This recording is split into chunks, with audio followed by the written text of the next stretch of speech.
You're listening to Reap Sow, dispatches from the front lines of food, farming, and the environment. I'm your host, Teresa Cotsirilos.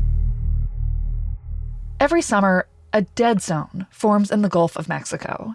That means the oxygen levels in the water are so low that most fish and marine life will die there. This dead zone is big. Last year, it was the size of New Jersey, and we know what's creating it. This is happening because of the massive farms that line the Mississippi and its many tributaries, and they rely on chemical fertilizers. The amount of synthetic fertilizer that American farmers use per acre has skyrocketed since 1960. And that excess fertilizer can run off into our rivers and waterways, poisoning communities and ecosystems. FERN contributors Garrett, Hazelwood, and Schmid just published a great story about this. They produced it in collaboration with our friends at WWNO's Sea Change. I'll let Garrett take it from here.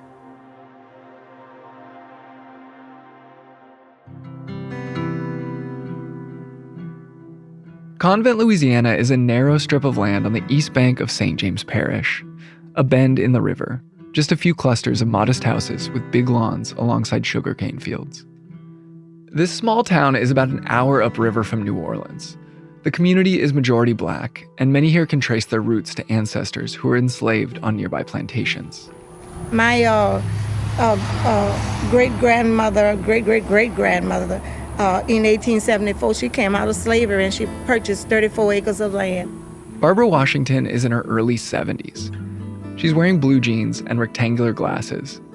It's only 9 a.m., but the sun rose hours ago like an oven door opening, and the sky is so blue it hurts to look at.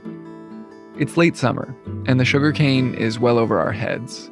But beyond it, just a few hundred yards from us, is the land Barbara's family has been cultivating for generations. She points to it. That land is right over here, and it still is in our family. It's 150 years old. To our left, across a 2-lane road and the levee beside it, is the river that built this place. And I mean that literally. The land we're standing on, like all the land in southern Louisiana, was carried here as sediment by the Mississippi River. The whole area is barely above sea level. And yet, about 2 miles behind us is something you just don't see in this part of the country. It looks like a big mountain. A mountain in a floodplain. And that mountain, well, it's laced with poison. It's a mountain of radioactive waste left over from the production of fertilizer. And it's right there beside fields where food is grown, just down the road from Barbara's house and the park beside it, where children play. That's investigative journalist Garrett Hazelwood. The chemical industry is big business in Louisiana. Companies here manufacture plastics, fuels, pesticides, and cleaning products. But one part of the chemical industry that's often overlooked is the fertilizer business. Chemical fertilizer is a cornerstone of modern farming. It helps grow the food and food products billions of people eat. It's also causing vast environmental damage. I'm Carlyle Calhoun, and you're listening to Sea Change. Today, you're going to hear the story of modern fertilizer and how this powerful concoction of chemicals has radically reshaped how we farm and what we eat, and how it's poisoning communities, upending livelihoods, and choking the life out of a huge swath of the ocean. In this episode, we follow the journey of fertilizer from Louisiana to the Midwest, then back down along the Mississippi River to a place it creates in the Gulf, a place called the Dead Zone. Coming up, Garrett Hazelwood starts us off with a chemistry lesson.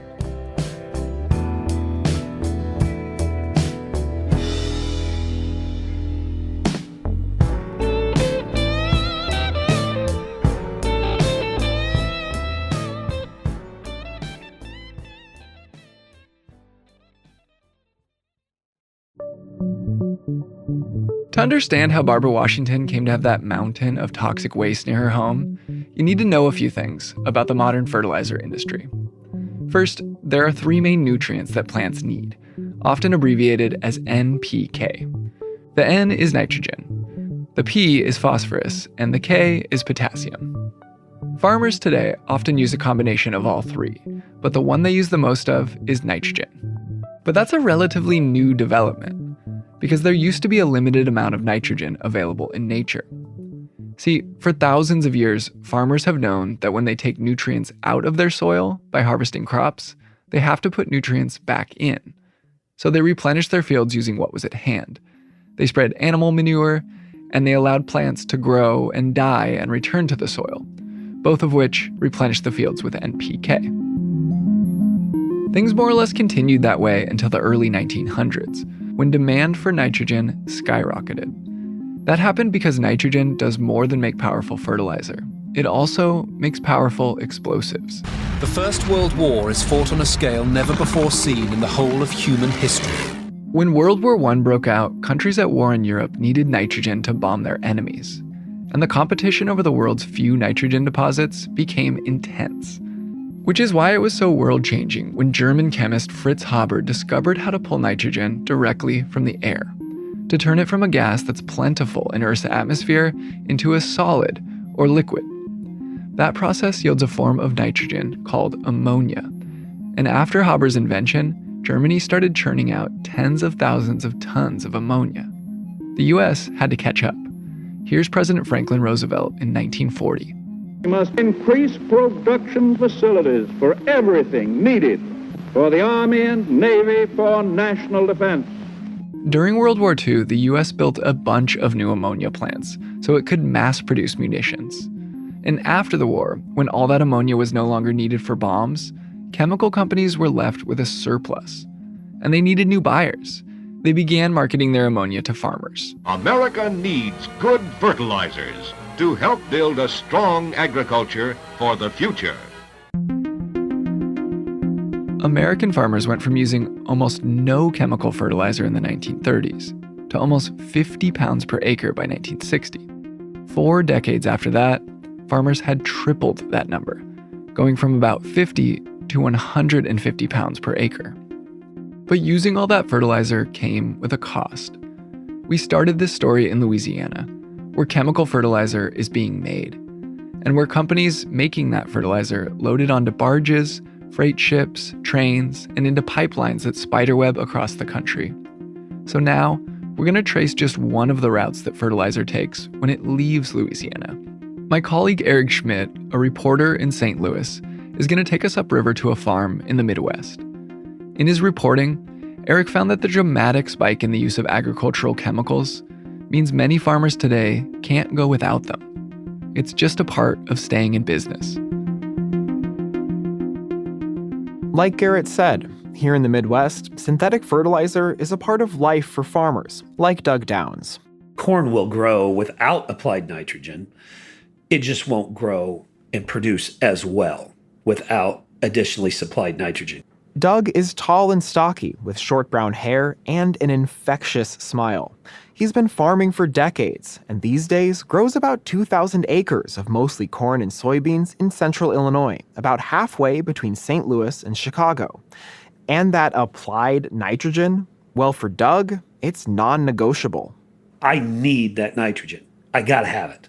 Now, I don't want to apply too much. Doug has good reasons not to use too much nitrogen, and we'll get to that. But first, let's talk about how chemical fertilizers are important for something called yield. Yield is the corn, soy, or whatever crop that comes off the field each year, what a farmer sells to make money to keep the farm afloat. Chemical fertilizer, nitrogen, helps increase that yield. No farmer ever wants to run out of nitrogen. You always want to make sure you got enough. And people over-apply nitrogen for that reason. I mean, that is true. That does happen. Don't want to sacrifice yield. For decades, farmers have been nudged by market forces and government policies to increase their yields. Drive through America's breadbasket today, and the view is pretty much the same, no matter if you're on a highway or bumpy county road, seemingly endless fields of soy and corn. Which makes things like corn chips one of my favorite road trip snacks. These days, more than 80% of the corn and soy the U.S. produces comes from this part of the country. We're talking more than 100 million acres dedicated to just 2 crops. But the vast majority of it doesn't become chips or soy milk. It goes to animal feed, or in the case of corn, ethanol fuel. Chemicals. Pesticides, herbicides, fungicides, and nitrogen helped remake America's breadbasket to look this way. But there are trade-offs.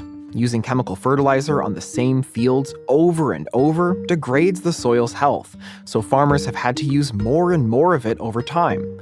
On top of that, fertilizer is expensive. I guess how many thousands of dollars do you spend on nitrogen a year?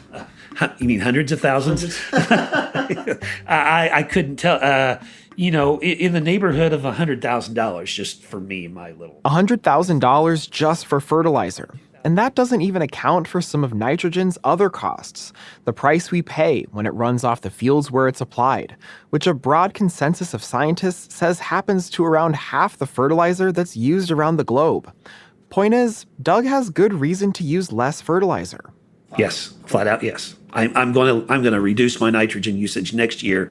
Doug's part of a program which offers cash incentives in exchange for trying a slew of farming methods aimed at keeping nitrogen and phosphorus from leaving his fields.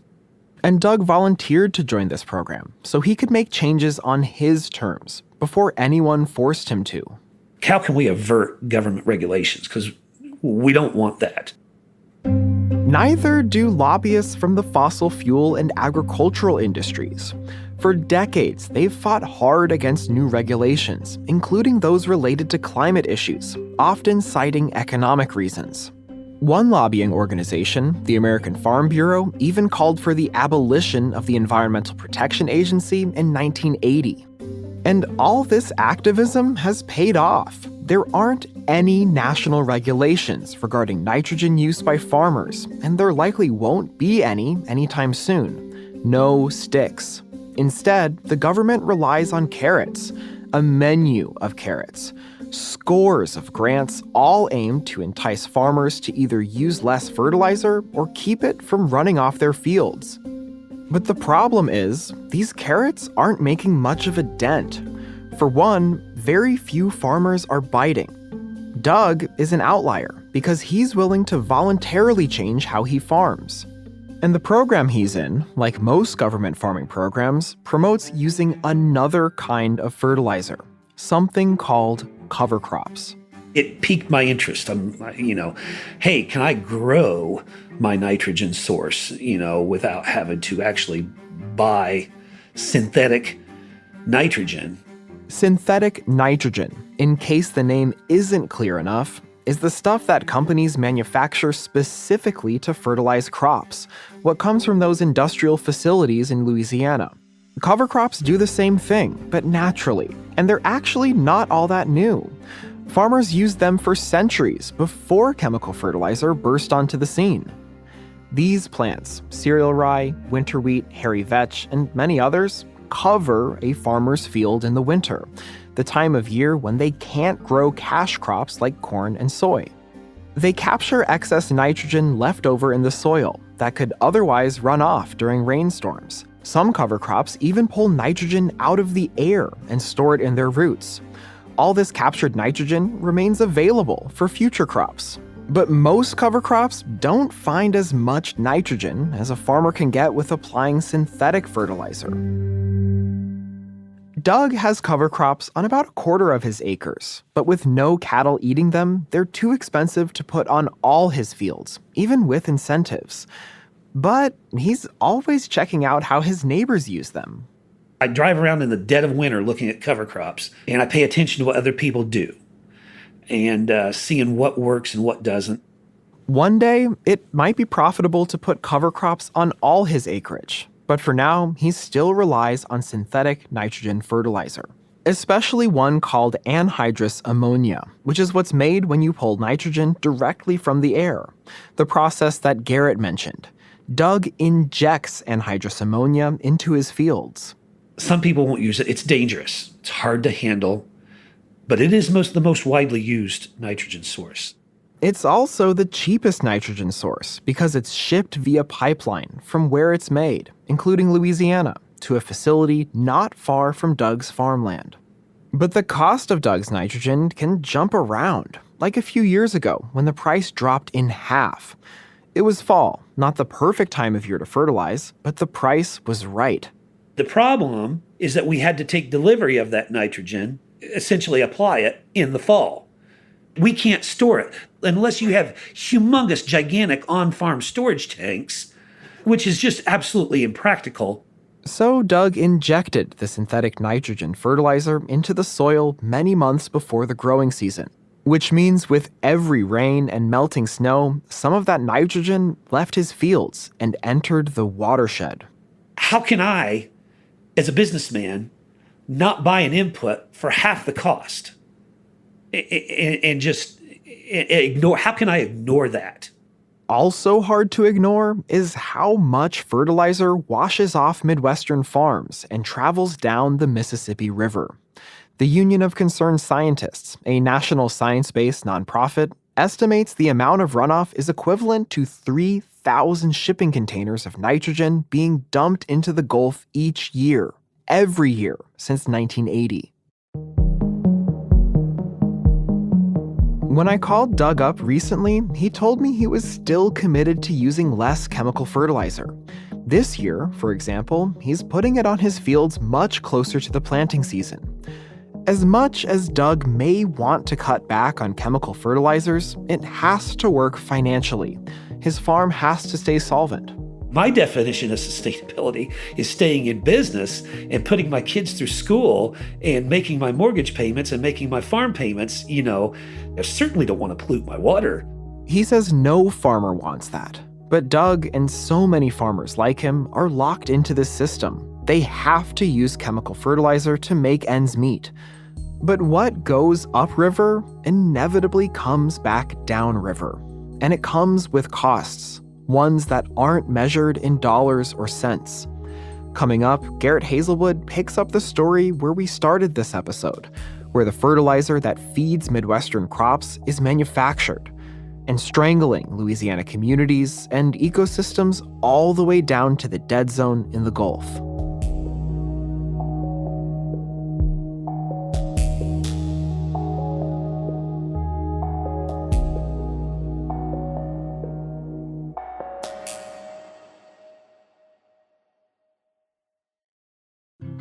The kind of farming that Doug Downs does, it's business, but it's probably not what you think when you hear the word farm.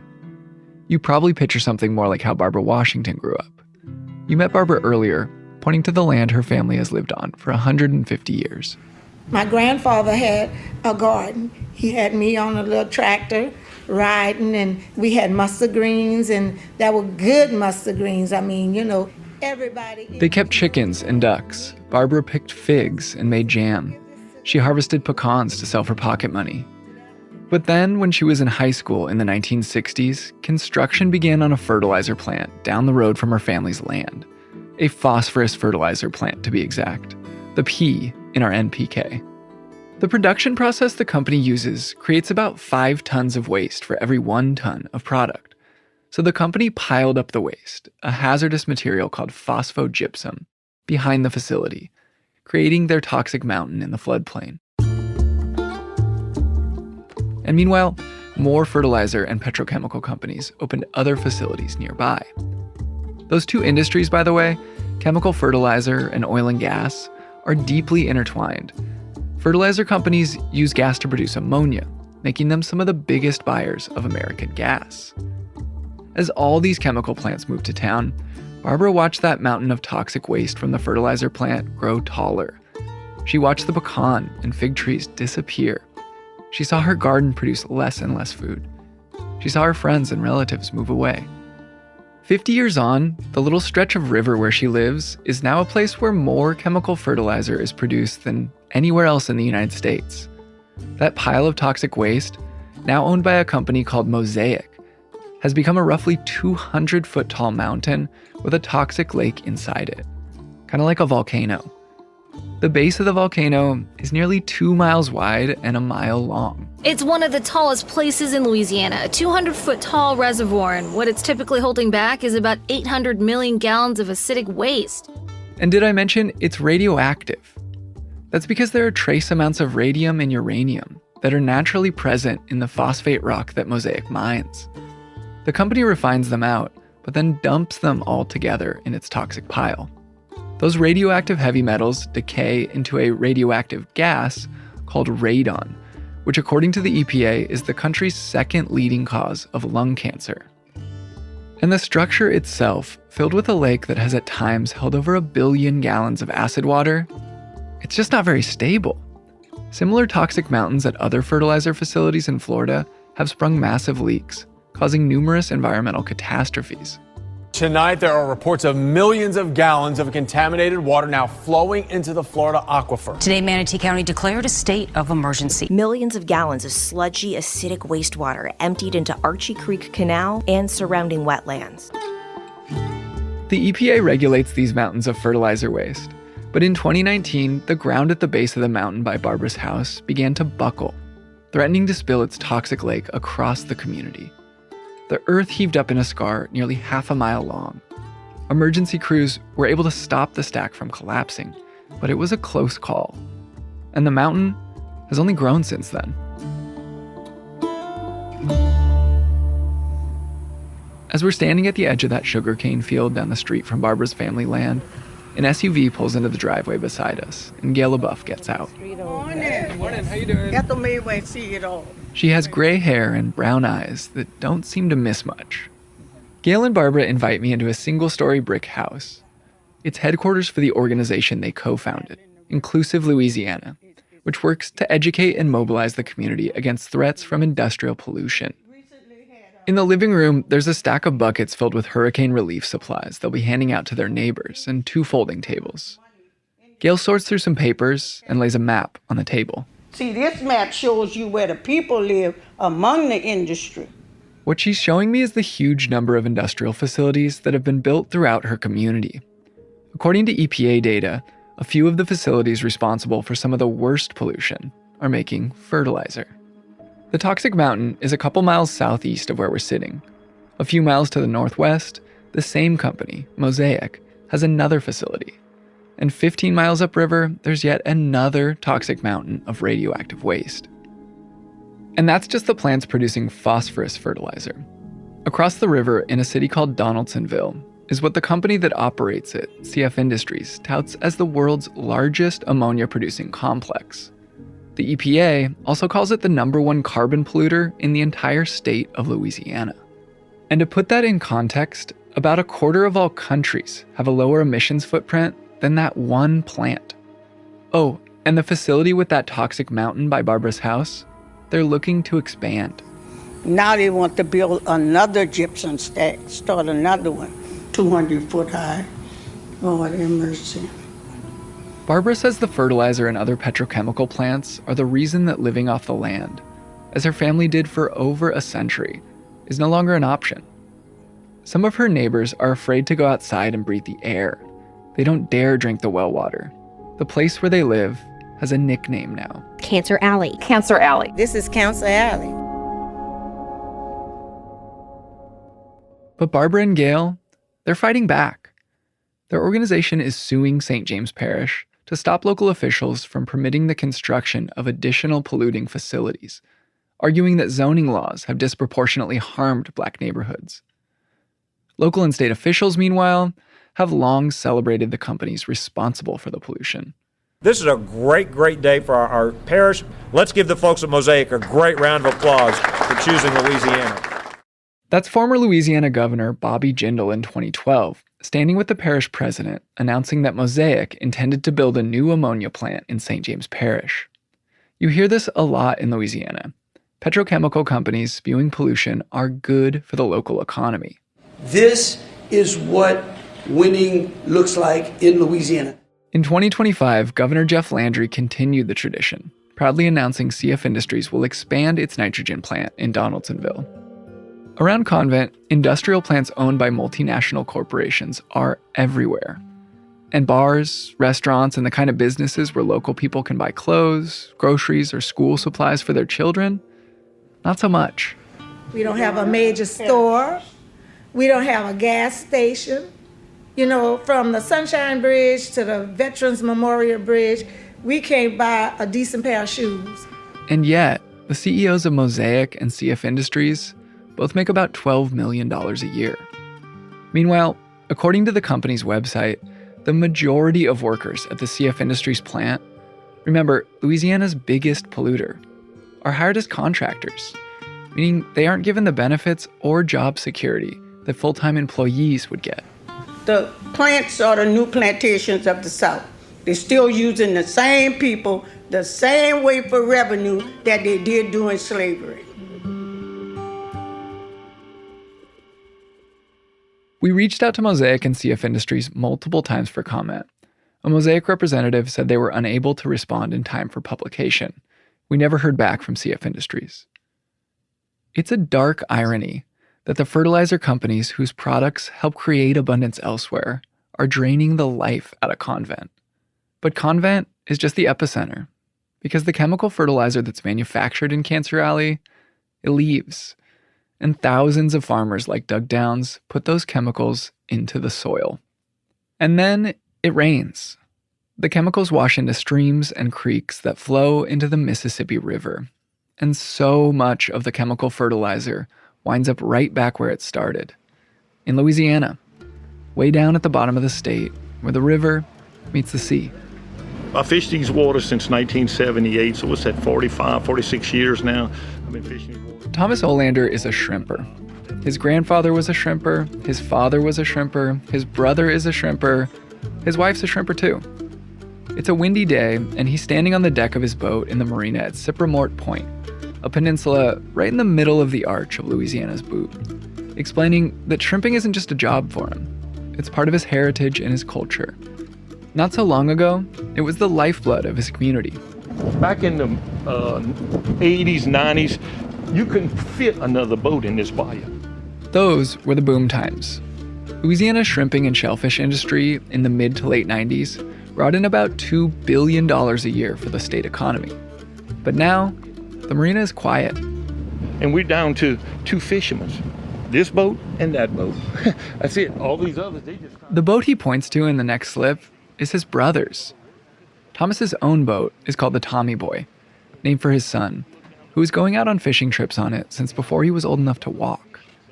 Tommy Jr. captains his own shrimp boat now. He's very good at what he does. He really is. I mean, I better do everything I can to beat him. I mean, to tell you everything I can. And yet, Thomas Sr. worries there might not be another generation of shrimpers in the family.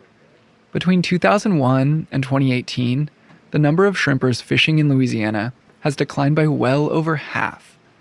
That decline has happened for several reasons. A flood of cheap imports have caused the price of shrimp to plummet. The cost of fuel has gone up, and the Gulf is changing. The abundance that Thomas and his family have relied on is in jeopardy. For at least a decade now, Thomas has known that something isn't right. He says the shrimp aren't growing to the same size as they used to.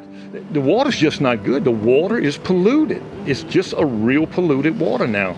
He's right about the pollution.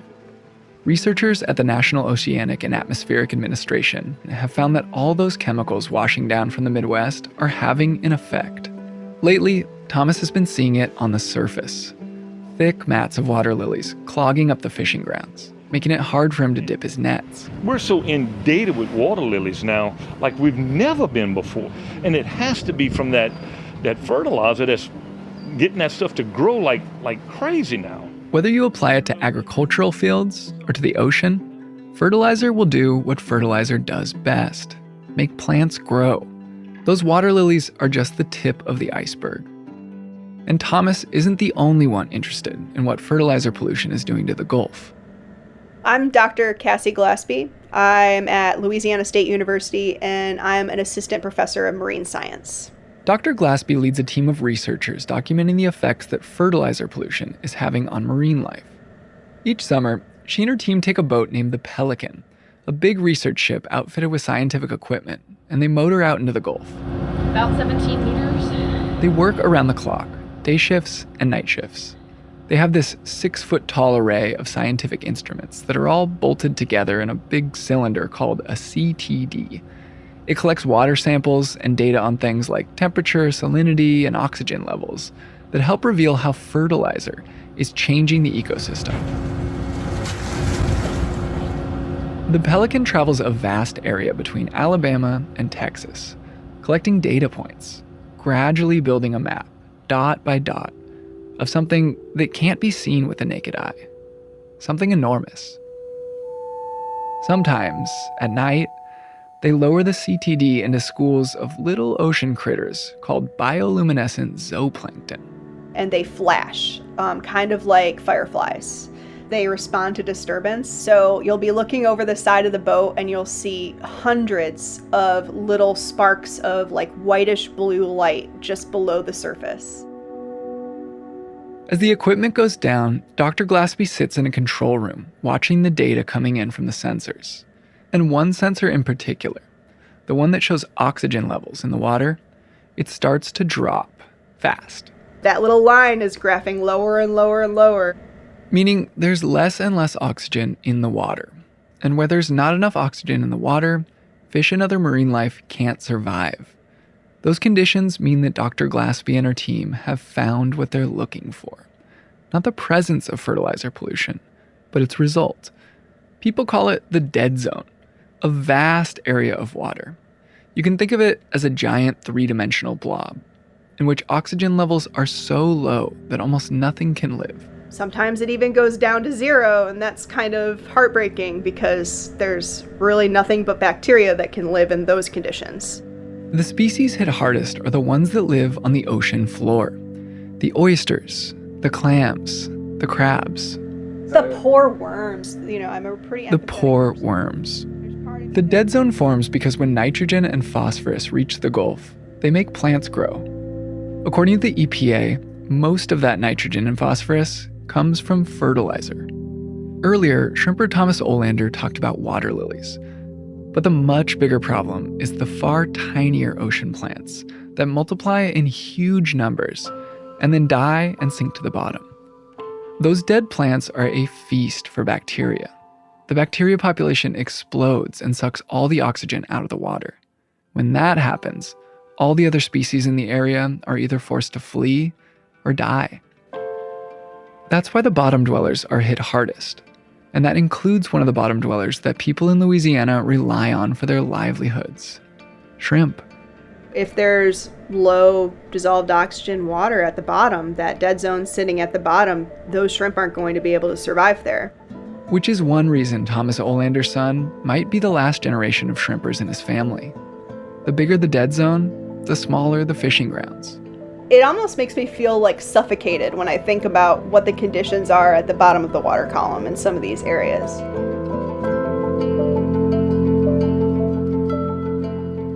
Dr. Glaspie and her team motor across the Gulf. They drop their equipment over and over to figure out how big the dead zone is. And it is big. It spans millions of acres. The measures being taken to try and shrink it, they aren't making a dent. As we saw with Doug Downs, farmers have few resources available to help them stem the pollution, and even fewer regulations nudging them to change. In fact, many government incentives encourage farmers and chemical fertilizer companies to keep doing business as usual. And so year after year, massive amounts of fertilizer pollution keep winding up in the Gulf. The scale of pollution is staggering. Some years, the dead zone is almost as big as the state of New Jersey. And I want to pause on that fact to really let it sink in. Because imagine if this was happening on land. If every summer, all the oxygen was sucked out of over 5 million acres. If every worm, butterfly, squirrel, dog, deer, and person across an area as big as New Jersey had to flee, gasping for their lives, or die, because that is what we're doing to the ocean. That is the cost of chemical fertilizer. Yeah, hypoxia is intermittent. You'll find a bunch of capitalids, but with the hypoxia being how it is right now, I doubt there's anything down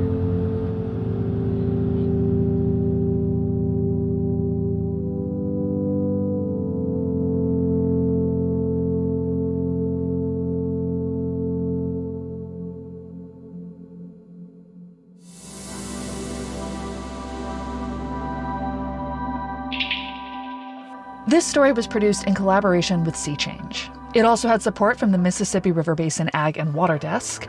The story was hosted by Carlyle Calhoun and reported by Garrett, Hazelwood, and Eric Schmid. It was edited by Eve Abrams, with additional help from Carlyle Calhoun, Eva Tessify, Ryan Vasquez, Theodore Ross, and Brent Cunningham. The story was fact-checked by Naomi Barr. Reap So is a production of the Food and Environment Reporting Network. Our executive producers are Theodore Ross, Tom Laskaway, and Brent Cunningham. Our sound engineer is Lauren Newsom. Katie Gardner is the producer and video producer for Reap So. I'm your host, Teresa Cotsirilos. Find out more about FERN and donate to support our independent nonprofit reporting at www.thefern.org.